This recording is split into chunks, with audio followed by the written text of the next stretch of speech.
It takes about 5 minutes for a church bell to ring 49 times.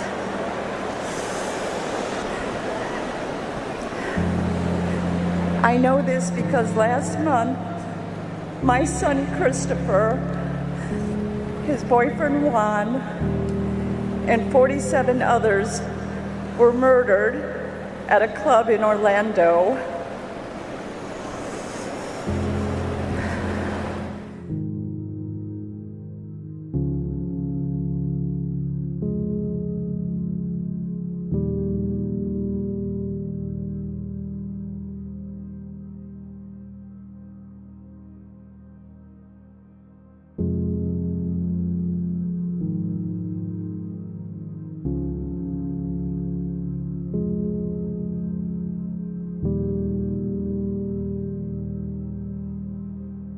Good afternoon to all of you. I'm Diane Sawyer here at ABC News headquarters in New York, and we do have the breaking news of a shooting at an elementary school in Newtown, Connecticut. And you heard that right. It is unthinkable. An elementary school 45 miles southwest of Hartford. It's one of those moments, a bit like 9/11, I guess, because I was a teacher then. And I've had these kind of defining moments as a teacher or as an administrator where you hear news and it like shakes you to the core, and you know from that moment forward that the way you saw things isn't going to be the same, or the way that you've done things is going to be different.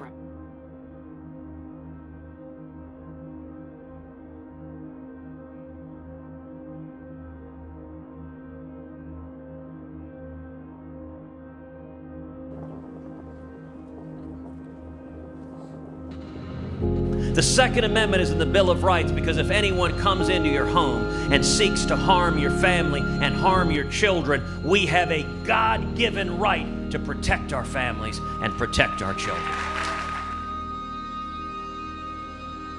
There comes a time when change is needed.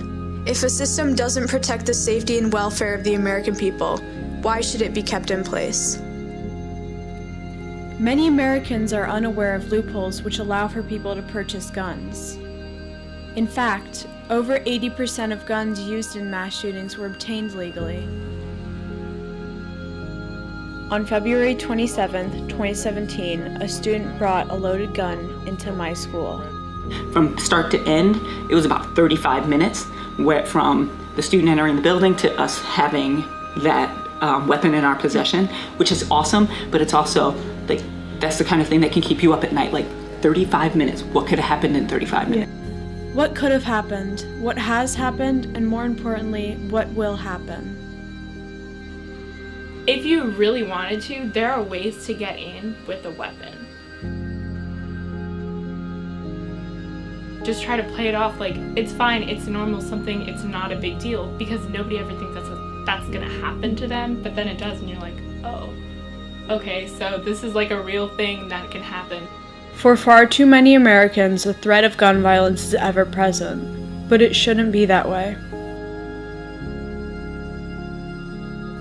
Common sense gun legislation isn't revolutionary. It isn't radical, and it should not be a partisan issue.